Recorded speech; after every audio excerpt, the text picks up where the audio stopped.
Um ótimo feriado para você nesta quarta-feira, 7 de setembro, celebração dos 200 anos da independência do Brasil. Chegamos até você ao vivo da capital paulista, cidade movimentada, em festa. Já veja as imagens aqui de São Paulo. Hoje o dia bastante chuvoso, temperaturas entre 14 e 24 graus. Parabéns especialmente ao bairro do Ipiranga, onde está acontecendo o desfile aqui na capital. Daqui a pouco, Sidney Fernandes mostra a movimentação na Avenida Dom Pedro I. O cardeal Odilo Scherer celebra ao meio-dia uma missa pela pátria e pelo povo brasileiro. Aqui também você confere a catequese do Papa Francisco.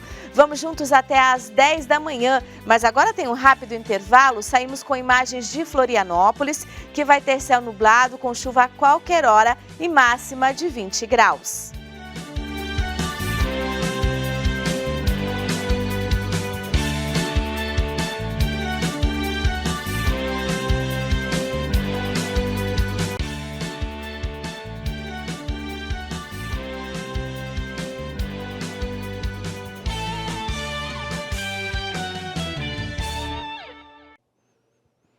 Na catequese de hoje, Francisco, ao falar do discernimento, citou um episódio da vida de Santo Inácio de Loyola.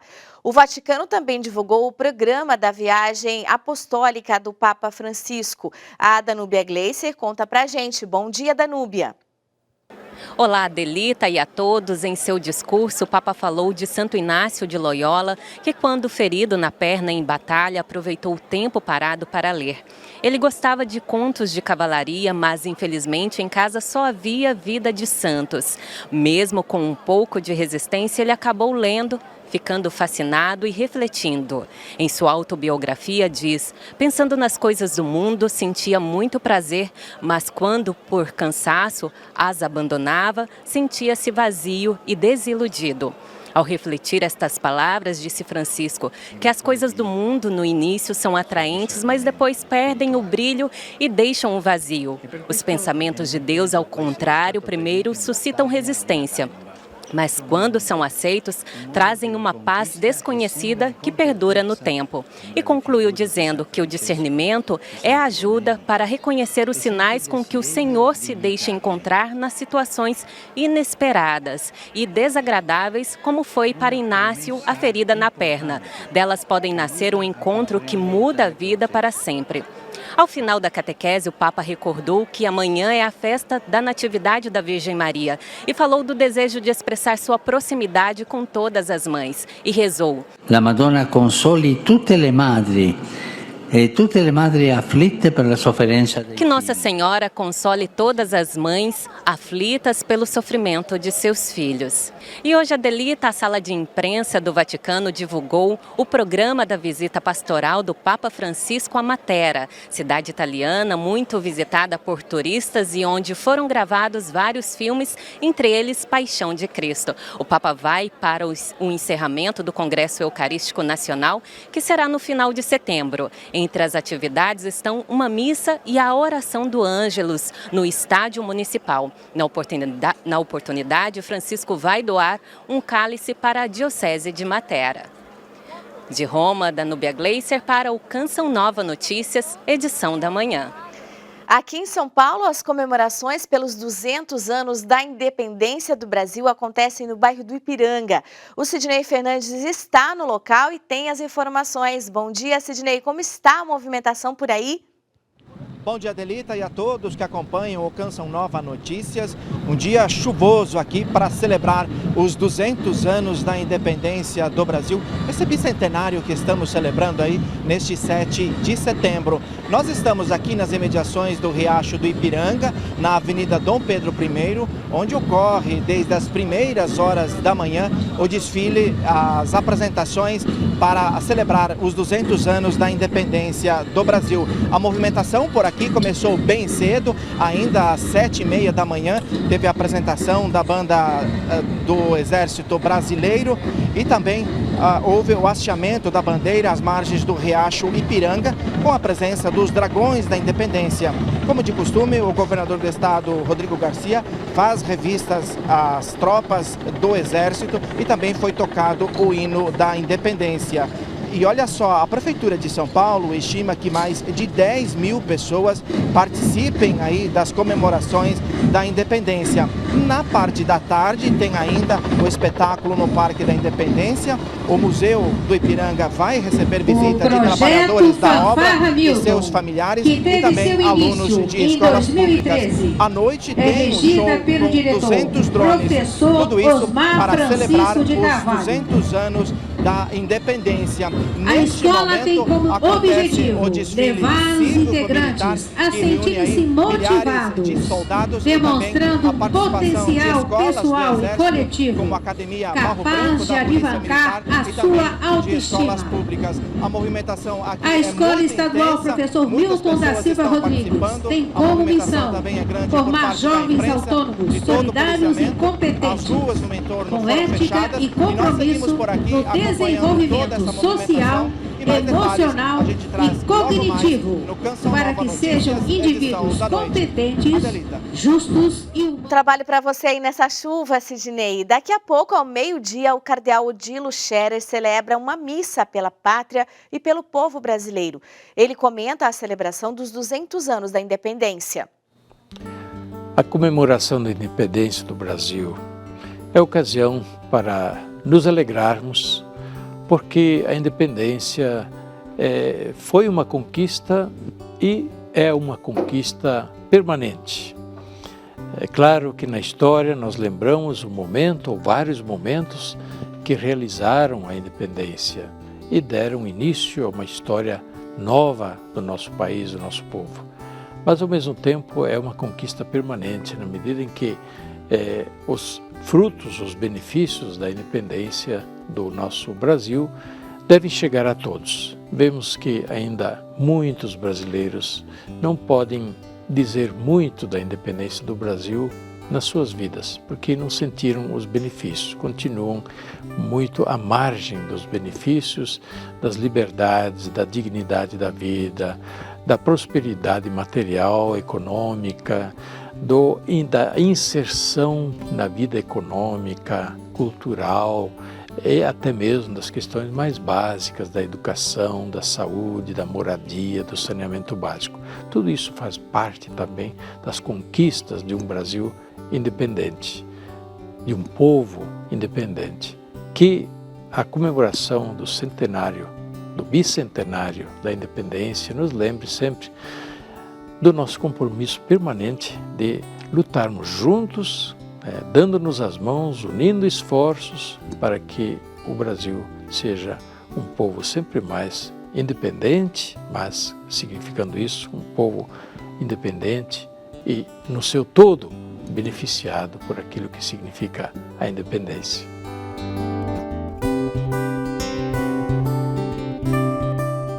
Nossa equipe conversou com um historiador para entender o papel da Igreja Católica no processo de independência do nosso país.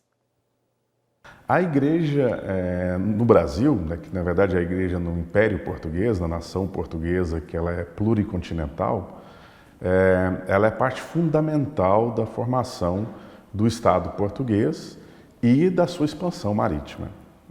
Tanto que as relações entre a monarquia portuguesa e o catolicismo, elas são viscerais. O Estado português vai se organizando e vai estabelecendo com a Santa Sé uma série de acordos que vão acompanhar a expansão portuguesa pelos mares e pelo mundo. O principal conjunto de acordos vai ser chamado de padroado, que vai dar ao rei português uma série de direitos sobre a administração da igreja. Ele vai ter controle sobre os dízimos, ele vai ter o controle sobre a organização da igreja, onde vai criar diocese, onde vai criar paróquia. Ele vai ter o direito de nomear os bispos, né, indicando o Papa confirmar, nomear os párocos, nomear uma série de outras funções eclesiásticas. Então, naquele momento ali, nós temos uma visão de partes da elite política do padre e do bispo como se fosse um funcionário público, né, já que seria o Estado que pagaria o seu salário, né, já que ele faria funções importantes para o Estado. Então a igreja também, muitas vezes, um bispo governou regiões, né, no Brasil colonial. Então ideias como Constituição, né, voto, eleição, soberania nacional, pacto social, que são ideias típicas do constitucionalismo, ideias típicas né, desse novo momento político do liberalismo, né, da expansão do liberalismo, ele passa a se tornar comum a essas pessoas, né, por meio dessas cartas pastorais. Todos os bispos brasileiros apoiaram o constitucionalismo.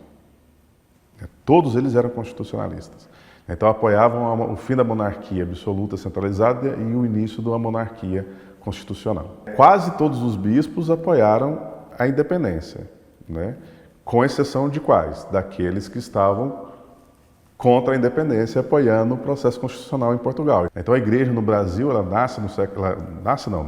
Ela entra no século XIX, é esse país que está nascendo, que está começando a ser planejado, né? Intimamente ligado ao constitucionalismo e a um processo democrático. A seguir, vamos ver como estão as comemorações do 7 de setembro em Brasília. Voltamos em 2 minutos. Veja aí como fica o dia em Farroupilha. Por lá vai ter sol com algumas nuvens e chuva passageira. Termômetros entre 14 e 20 graus.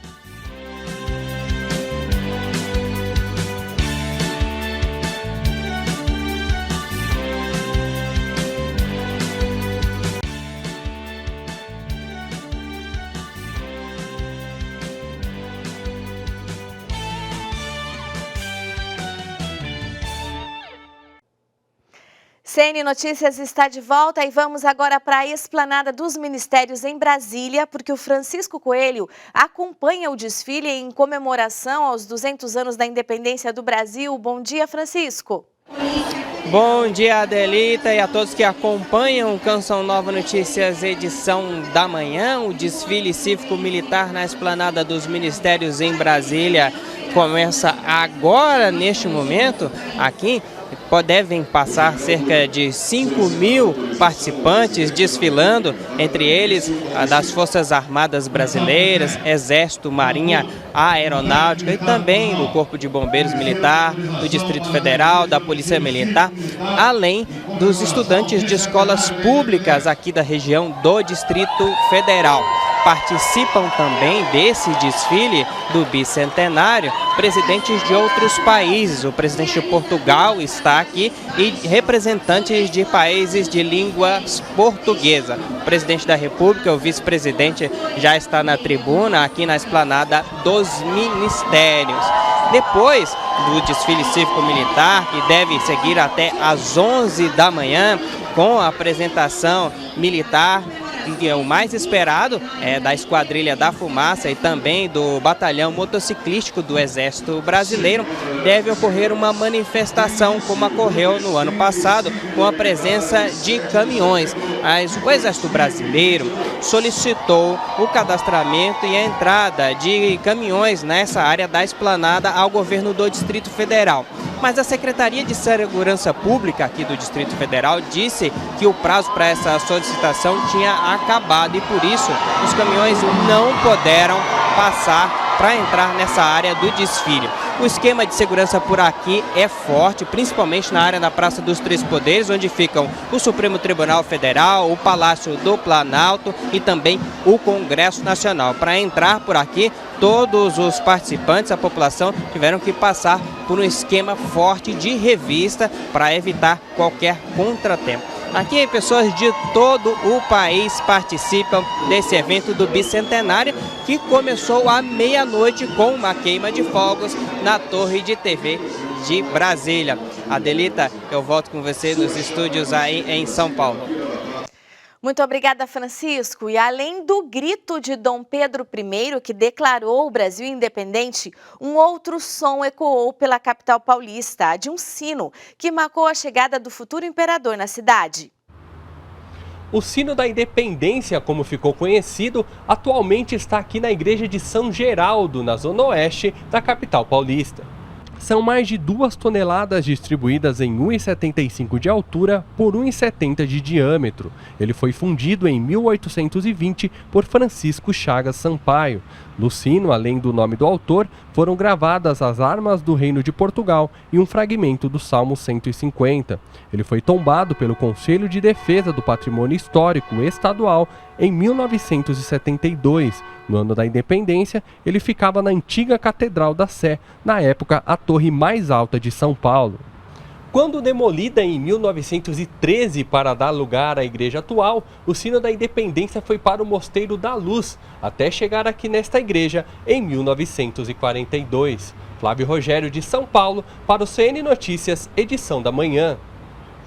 O rádio no Brasil completa hoje 100 anos. Esse meio de comunicação foi inaugurado oficialmente durante as comemorações do centenário da independência, para transmitir o discurso do então presidente do Brasil, Epitácio Pessoa. De lá para cá, ele se tornou uma mídia potente, sendo bastante usada também na evangelização.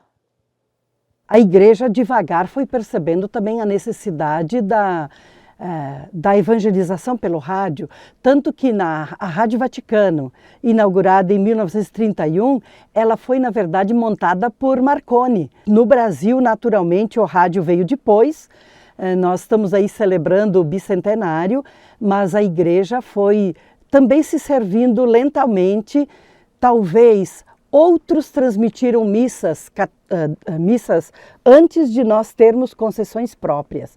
Porque a primeira concessão é a de 41, né, a Excelsior de Salvador, e de fato ele é fundamental na evangelização, haja vista as mais de 200 emissoras de rádio que nós temos no Brasil, mas eu não falo só de rádios católicas, mas da presença de grupos de paróquias em rádios seculares, onde ou às vezes é transmitida a missa, é feita a Ave Maria. Então o rádio tem uma capilaridade muito grande, ele está mais perto das pessoas.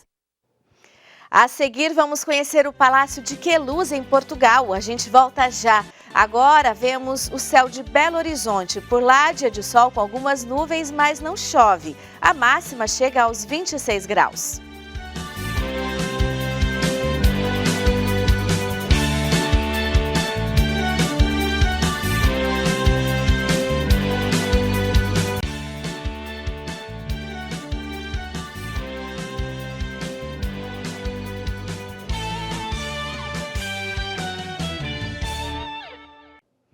Olá, estamos de volta e o tempo segue chuvoso em várias regiões. Vamos conferir a previsão. No sul da Bahia, quarta-feira chuvosa e volume de água que pode chegar a 4 milímetros. Mesmo não sendo um número expressivo, o alerta é importante pela sequência de dias chuvosos.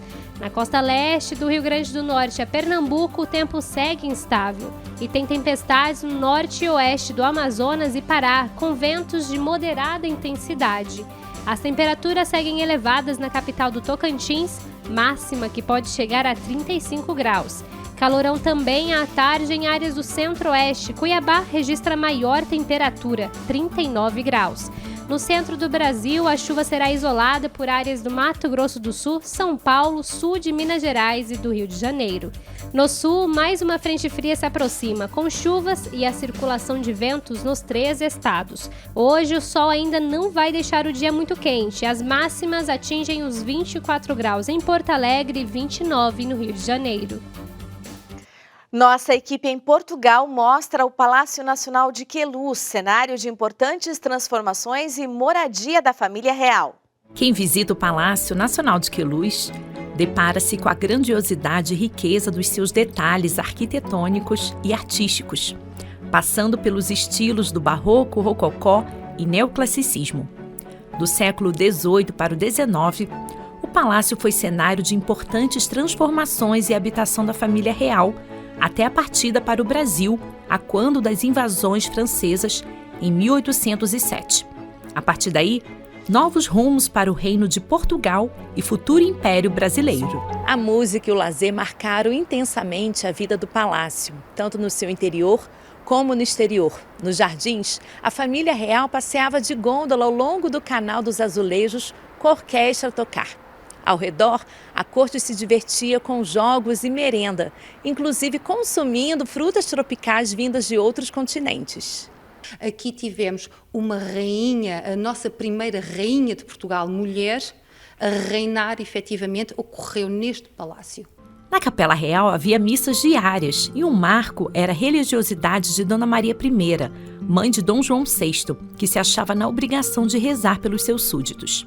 chegou a conceder asilo a inúmeros nobres franceses após a Revolução.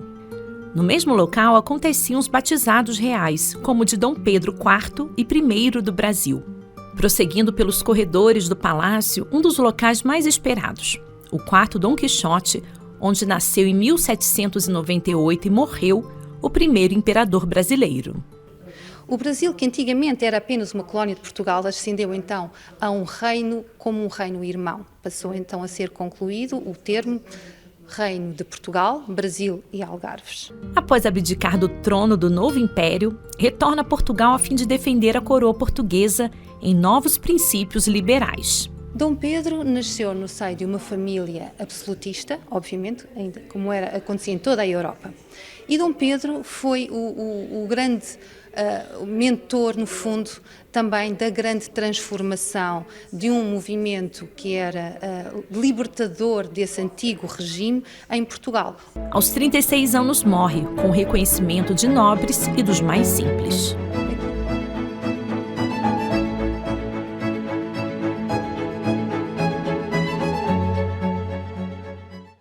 Canção Nova Notícias, edição da manhã, fica por aqui. Encerramos hoje com imagens das comemorações no bairro do Ipiranga, aqui em São Paulo. Um ótimo dia para você!